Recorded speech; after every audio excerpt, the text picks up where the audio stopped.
नाही आमच्या ब्लॉगमध्ये करून मी लोक काय करतात की मूर्तीमध्ये का बार्गेनिंग करायचं.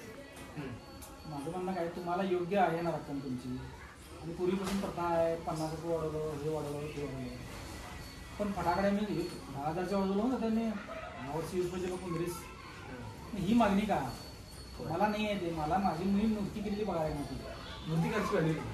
मी तुझी मूर्ती केलेली आहे ना, तुझा आग्रह आहे मित्रा, तुझ्यासाठी मी आहे ना जेवायला येणार तुझं, तुझी ते मला फटाकडे बघायची नाही. 2 मिनिटात जाळून सगळं राग झालं. काय मिळालं मूर्तीला, 500 रुपयासाठी तुम्ही रडाला, याला व्हॅल्यू नाही. ह्या गोष्टी आहेत का. मग त्याच्यामध्ये पण आता तुम्हाला त्याच्याबद्दल वेगळं वाटेल म्हणजे नंबर काढणार आहे. नंबर काढतात सगळे, काढणारे काढतात. करणारा मूर्तिकार असतो, खरंच मिळते प्राईस त्याला 25,000. त्यांच्यासाठी हक्कासाठी आम्ही आलो. हां त्यांच्या हक्कासाठी आलो. हा पण विषय असतोय. मग हा चर्चा होते, मग त्याच्या तुम्हाला पैसे दिले की आम्ही संपला विषय. त्यांच्या कलासाठी आम्ही इथं आलो. तो मुद्दा एक असतो. मग पुढच्या वर्षी त्याच्या आम्ही काय म्हणतो, मूर्तीचा नंबर काही येणार नाही त्याचा. म्हणजे आला तरी तो तुझ्यासाठी असणार. माझ्यासाठी ही मूर्ती तेवढीच असणार 100%, आणि ती 1 फुटाची मूर्ती तितकीच माझ्यासाठी महत्वाची आहे.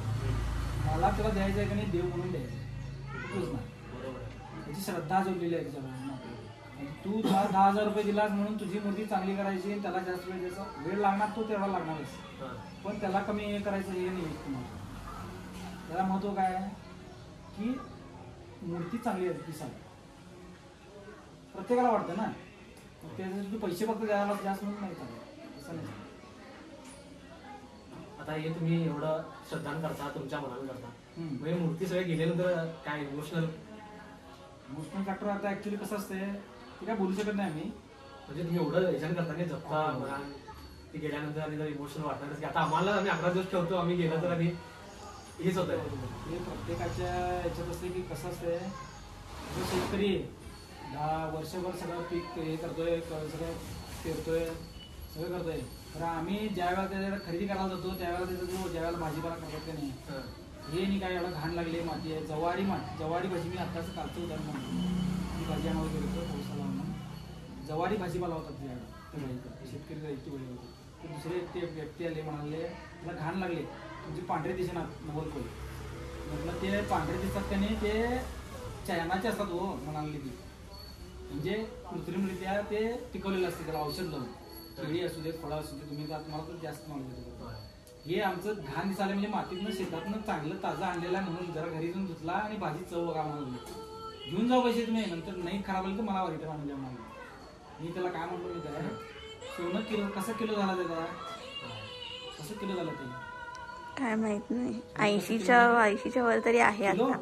किलो नाही, मी ह्याच तोळ्याचं सांगणार काय कसं किलो झाले सांगा. मग ते तुम्ही 1 किलो भाजीला एवढा पैसे करता, तो बाहेर तेवढा सगळं करते. तीच आमची श्रद्धा ह्या बाबतीत असते. त्यावेळेला त्याचं काय होत असणार, अशी प्रॉब्लेम होते. मग तुमची कला तुम्ही असं कुणाला पण शिकवता काय? आता नक्की मी तुमच्या फॅमिली मेंबर येते. नाही मित्रच आहे, मित्र म्हणजे त्यांना शिकवा.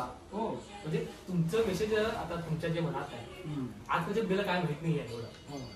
पिढीला कायच माहित नाही, फक्त आणायचं गणपती मोठ्यानं करायचं, फटाकडे वाजवलो, जेवण गाठलो, उंदरी केलो. नाही आम्हाला त्याच्याबद्दल जास्त काय म्हणजे आक्षेप करत नाही. आता विचारला म्हणून सांगितलं नाही. पण काय होते माहिती आहे काय, शेवटी त्यांच्या प्रत्येकाच्या आवडी निवडी वेगवेगळे आहेत.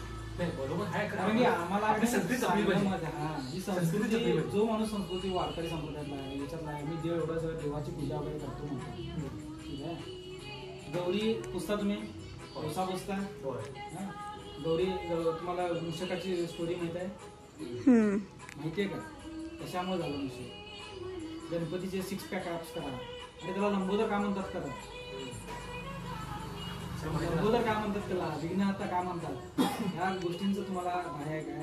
तुम्हाला पैसे कमी करायचे, कमी करायचे, ठीक आहे. पुढच्या वर्षी आरत्या वाढवा की, 5 आरत्या म्हणजे पुढच्या वर्षी 6 आरत्या म्हणून, त्याच्या पुढच्या वर्षी 7 आरत्या. आमची परंपरा आहे हो, ती परंपरा वाढवायची, ती नाही करणार. बरोबर.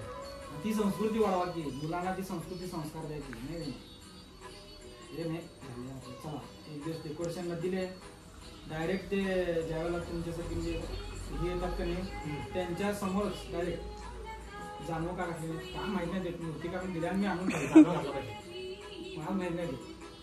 हे नाही चालत. तर गौरी गणपतीची कोण सांग आई आहे. गौरी आहे.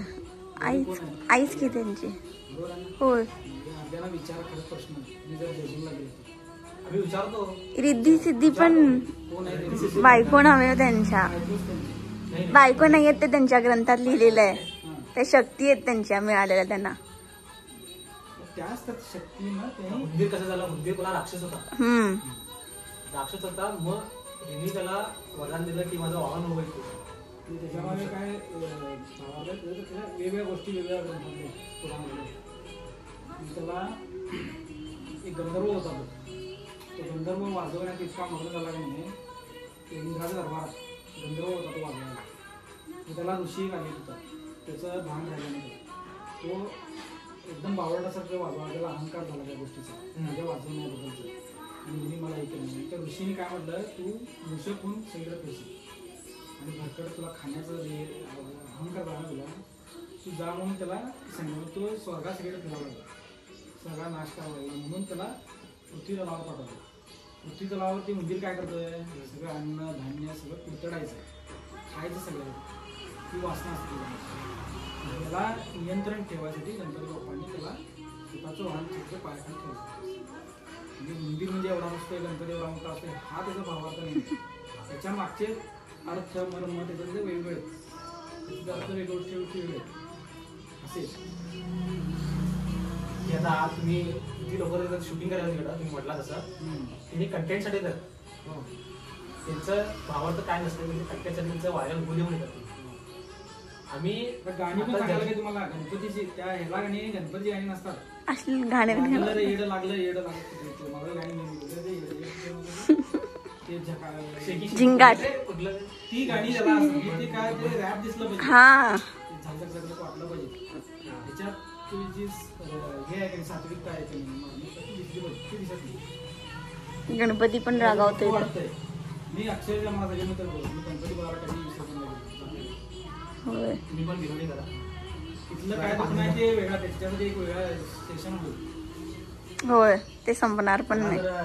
मी इमोशनल टाईप माणूस आहे. तर आता मी ह्याच्या तुमच्याकडे याच्या अगोदर जर मी अनुभवमध्ये गेलेलो, तिने पण पूर्ण खरं लिमिटेड होतं 40 थोडं करतं. सुतार थोडं माहिती मला. आदित्य सुतार इकडे होतो मस्किनच्या पुढं तिथं शेरला. हा मस्किनच्या पुढं बरोबर. मस्किनच्या पुढच्या शेरला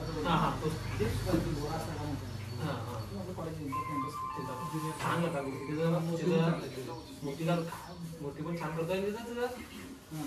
मेसेज चांगला आहे. आज त्याच्याबद्दल मेसेज चांगला आहे की मला हे बिझनेस म्हणून करायचं नाहीये, मला इकडे म्हणजे कला म्हणून करायचं आहे आणि सगळ्यांपुरती पोहोचायचं. म्हणजे त्याचा व्हिडिओ पण काढून तेच चांगलं आहे. कारण की काय होते माहिती आहे का, की म्हणून तुम्हाला पण मी जरा एक मेसेज येतो, वाईट म्हणून घेऊन नका. लास्टर थोडं हे नाही आहे मान्य का, काय होतंय शेवटी म्हणजे कसं तर ते पोटाला पाणी होत नाही. आणि त्याला सांगितलं लोकांना ऐकत नाही, पटत नाही लोकांना. तेव्हा थोडं टाकते आम्हाला जरा ते पटत लोकांना पटत नाही. आमचं आम्ही याच्यावर विसर्जन करतो, तुम्ही आणा. आणि त्यामुळे आम्हाला मर्यादा आहे तसं. आणि ते मायनस पॉईंट होत आहे. काय देवाणमध्ये भरपूर आहे, भरपूर विषय भरपूर बोलण्यासाठी.